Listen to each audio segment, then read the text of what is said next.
안녕하세요. 이슈 파이터 장진섭입니다. 여러분과 함께 우리 사회 이슈를 알아보고 그 이슈에 대해 심층적으로 분석해 주실 이슈 파이터를 초대하여 속속들이 알아보는 시간 이슈 파이터. 오늘의 이슈 파이터 오광영 전 시의원님과 함께하는 이슈 시계 함께하도록 하겠습니다. 안녕하세요. 안녕하세요.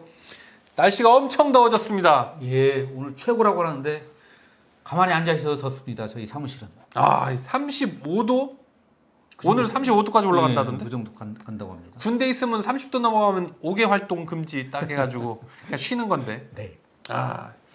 자, 우리 지난주에 이어서 오늘도 또 계속해서 더 쓰실 게 있나 봐요.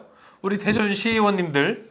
예, 지금 이게 이제 꼬리에 꼬리를 물고 있어요. 네. 그 처음에 나왔던 그 의혹 혹은 이 부분에서 계속 이어지는 추가 의혹들이 있어서 오늘 그렇죠, 좀 그렇죠. 알아보려고 합니다. 누구부터 할까요? 정명국 시의원님부터 해야죠. 예. 그분이 지난주 녹화날 기자회견을 해서 네. 본인은 이런 그 컴퓨터와 관련된 모든 그런 거에 대해서 너무나 잘 알고 있는 전문가로서 예. 이것을 확인하고자 네. 자료를 요청을 한 것이지 네. 나는 공정한 아주 정당하게 의정 활동을 한 것이다. 네. 그렇게 이야기를 했는데 뭐 다른 내용이 있나요?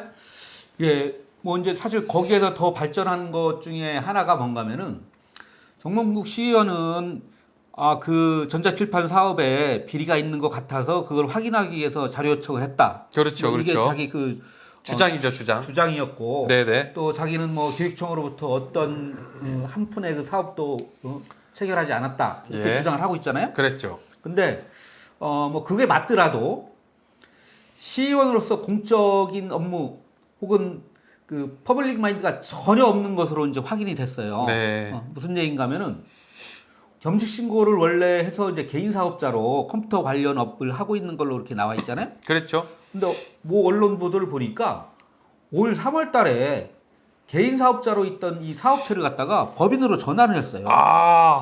사업을 키웠군요. 아니 거의 대부분 시의원이 되거나 국회의원이 되거나 무슨 하다못해 그 구의원이 되면은 네네네. 하던 사업도 줄이거나 폐업하거나 아니면은 그 잠시 다른 사람한테 이제 인계하거나 이러지 않습니까? 그런 경우가 많이 있죠. 근데 이분은 오히려 개인 사업자를 갖다가 법인으로 전환을 하면서 거기에다가 막 할 수 있는 사업을 더 추가를 했어요. 법인 등기부등본상에 그냥 막 컴퓨터 주변 기기 제품뿐 아니라 네. 원래 하던 거에서도 플러스 해갖고 네. 아니 무슨 청소업을 하겠다고. 청소업을 이게 뭡니까? 시의회 청소를 본인이 솔선수범해서 하기 위해서 사업자에 든 거 아닐까요? 대전시에서 각종 관련한 청소 용역하는 사례가 많이 있는데 이거는 확인되지는 않지만 그런 걸 염두에 둔 거 아닌가 하는 의심을 살 정도로 예. 아니 세상에 줄이지를 못할 망정 네네네. 더 느리는 경우가 어디 있습니까? 그런 경우도 전 처음 보네요. 그죠? 이거 겸직 신고가 그럼 그건 법인으로 바꿨으면 네. 법인 신고를 겸임 신고를 별도로 또 해야 될 거 아니에요? 했나요? 예, 그거 한 건 아직 밝혀지지 않았는데 이거는 대전시의회에서 정식으로 소명을 해야 될 겁니다. 예를 들어서 겸직을 하게 되면은 1개월 안에 네네. 기관, 그러니까 시의장한테 신고를 하게 돼 있고 그걸 공포를 하게 돼 있거든요. 근데 지난 3월 달에 법인을 새로 냈는데 이 부분에 대한 겸직 추가된 내용은 시 홈페이지 어디에도 올라와 있지 않습니다. 그렇기 때문에 이거는 과연 이게 적법한 건지 이거는 확인을 해봐야 되고 따져봐야 될 문제입니다. 그럼 자기는 이런 전자칠판이나 이런 거에 대해서 20년 이상 아주 베테랑 전문가이기 때문에 네. 의정 활동을 통해서 이렇게 해서 잘못된 계약이나 이런 것을 확인하려고 했다 했더니 알고 보니까 사업을 넓혀가고 있었네요. 키워가고. 이제 그런 경우도요. 사실 이제 그런 게예요. 대전시의회 4개 상임위원회가 있는데 그 상임위원회별로 구체적으로 들여다보는 부분이 있지 않습니까? 그렇죠. 이 정명국 시의원은 제가 알기로는 행정자치위원회인데 네네. 대전시 교육청의 이러한 비리 문제는 교육위원회에서 담당을 해요. 당연히 그렇겠죠. 그러면 당연히 이런 문제는 교육위원회에서 다룰 수 있게 당내에서 뭐 협의를 한다든가 이렇게 해야 되는데 예. 굳이 왜 자기가 그걸 갖다 행정자치위원이 그 교육위원회 소관 업무에 대해서 자료를 제출 요구를 하고 왜 그러는지 전 잘 이해가 안 가요. 그러게요. 그거에 대해서는 뭐 자기는 예상결산 뭐 위원인가 뭐 부위원장인가 뭐라고. 네, 예상결산 특위위원이라고는 네네. 하지만은 그 예상결산 특위 관련해서는 실제로 예산 심의라든가 결산 과정에서의 적법한 그 집행 여부 뭐 이런 것들을 좀 확인을 해야 되잖아요. 예. 근데 이제 이거는 비리가 있는데 비리를 갖다 한번 확인하려고 그랬다. 100% 믿기가 좀 곤란한 얘기죠. 지금쯤은 그 또 상대 그 업체들에서 네. 그 권익위원회였나요? 예, 거기에 뭐 고발을 하겠다라고 했었는데 고발이 진행됐나 모르겠네요. 네, 그렇게 하겠다고 그 언론 통해서 이제 보고 있고요. 그거는 이제 그 조사가 진행되면은 좀 더 구체적인 내용들이 나오겠죠. 법인으로 전환을 하고 나서도 그 겸업 신고가 됐는지 안 됐는지 아직 네네. 시의회에 확인이 지금 되지 않고 있는데 그렇죠. 지금 언론 보도를 보면은 네. 2022년도 6월 30일까지 개인 사업자 재직 기간이 누락되어 있네요. 99년도부터 사업을 했는데 2022년도 7월 1일부터라고 되어 있다고 언론에 나와 있는데요. 그렇죠. 이것도 또 잘못됐네요. 그렇죠. 이제 그 겸직 신고한 거 보면은 다른 의원들은 전부 다 그 이전부터 재직하고 있다고 네네. 명시가 돼 있어요. 뭐 어떤 분 같은 경우에는 1999년도부터 그 직을 그 하고 있었다라고 신고한 분도 계시고 그런데 유독 이분 같은 경우에는 뭐 자기 20년 가까이 사업을 했다고 하면서 재직이 6월 달부터 돼 있는 걸로 그렇게 나와 있네요. 참 문제가 많습니다. 지금. 허술한 게 한두 가지 아닙니다. 지금. 그러니까요. 아주 그냥 좀 우리 이슈 파이터에서 제대로 한번 파헤쳐 봐야 되지 않겠어요? 예, 그거 관련해 가지고 우리 한번 그 변호사까지 좀 그 같이 하는 그런 프로그램 한번 계획을 좀 골라보세요. 우리 대전 예. 최고의 미남 변호사와 훈남 변호사 두 분이 계신데. 두 분 다 오시면 좋겠네. 예. 자, 다음으로 좀 넘어가서 우리 김성광 의원님 얘기 조금 더 해볼까요, 그러면은? 예. 네, 김성광 의원님은 한밭대학교 총학생 회장 출신의 시의원이 네. 한밭대학교 축제를 지금 뭐 수년간 네. 해와서 지금 이해 충돌이다 또 시의원이 되고 난 이후에도 계속해서 네. 문제가 됐는데 또 뭐 어떻게 여기도 업그레이드 된 내용이 있나요? 그러니까 지금 그냥 수주한 것이 아니고 지난해 10월경에 한밭대학교 축제 지난해면 2022년도요. 그렇죠. 예. 네네. 축제 과정을 이제 수의 계약했다고 이렇게 그 보도가 됐더라고요. 수의 계약을 했어요? 예. 근데 이제 네. 요 내용은 대전 참여자치 시민연대에서 그 논평을 낸 자료입니다. 예. 지방자치법 44조에 따르면 지방의원은 43조 5항 각 호의 어느 하나에 해당하는 기관, 단체 등과 거래해서는 안 된다고 이제 돼 있어요. 네네.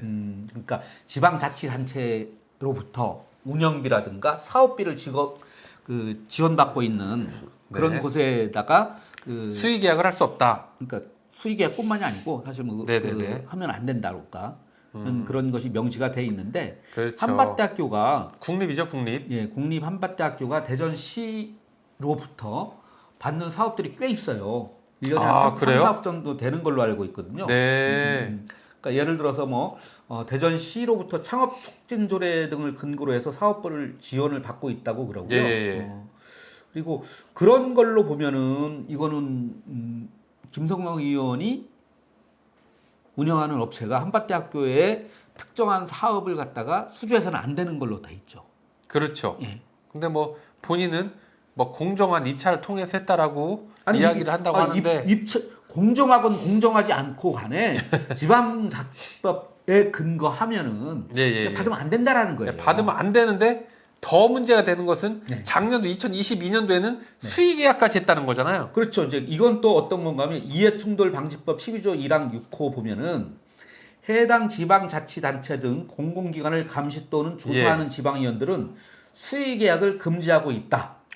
이렇게 명시가 돼 있어요. 예. 자, 그래서 지금 제가 봤을 때는 김성광 의원님이 수의 계약까지 했다는 것은 이것은 뭐 법적인 문제까지도 지금 될 소지가 다분하다고 보여지는데 어떤가요? 예, 그러네요. 이거 대전 참여자치 시민연대에서 제기한 그 부분이거든요. 그렇기 때문에 이거는 철저하게 한번 그 내용들을 좀 파악을 해봐야 되고 이게 위법 소지가 있으면은 그에 따르는 그 후속 조치들이 있어야 되지 않을까 그렇게 생각이 듭니다. 이게 이제 문제가 있으면 네. 검찰이나 경찰에서 네. 이런 언론을 보고 네. 직접 수사를 들어가나요? 아니면 누가 고소 고발이 좀 들어가 줘야 되나 어떨까 모르겠네요. 아니, 뭐 사안에 따라 물론 다르겠죠. 아니 뭐 이재명 대표나 아니면 야당 수사들이 털면은 이건 벌써 압수수색 들어가고 한 대여섯 번 압수수색 해야 되는 그런 대여섯 번 건이죠. 근데 그게 될라나요? 제가 보기에는 무망한 일입니다. 너무 비관적인 거 아니에요? 좀 공정해야죠. 아니 상식과 공정이 통하는 사회를 만들어야죠. 아니 뭐 우리 그랬으면 좋겠는데 뭐 요즘 공정 입시까지 얘기하기는 하는데 이런 거 그냥 넉넉히 있는 그 경찰이나 검찰도 그 문제 아닙니까? 그러게. 저는 그렇게 봅니다.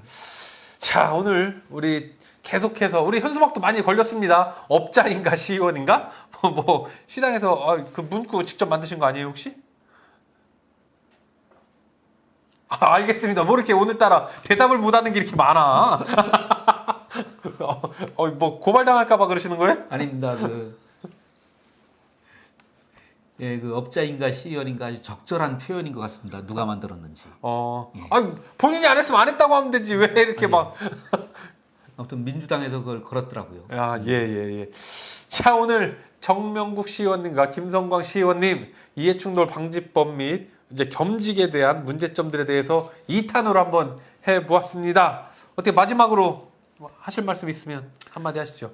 현수막에 나온 것 같이 잇따르는 소위 말하는 이권 개입 의혹 이거 이제 업자인지 시의원인지 시민들은 게 궁금해합니다. 이런 부분에 대해서 좀 더 명쾌하게 해명할 건 해명하고 잘못됐다고 판단이 되면 과감하게 끊어야 됩니다.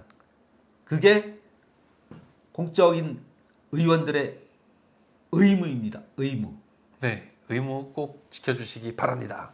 자, 오광년 전 시의원님과 함께하는 이쑤시개 오늘은 여기까지입니다. 다음에는 더욱더 새롭고 알찬 이슈로 여러분과 함께하도록 하겠습니다. 좋아요 댓글 꼭 부탁드리고요. 끝까지 함께해주신 구독자 여러분, 시청자 여러분 진심으로 감사드립니다. 이슈 파이터!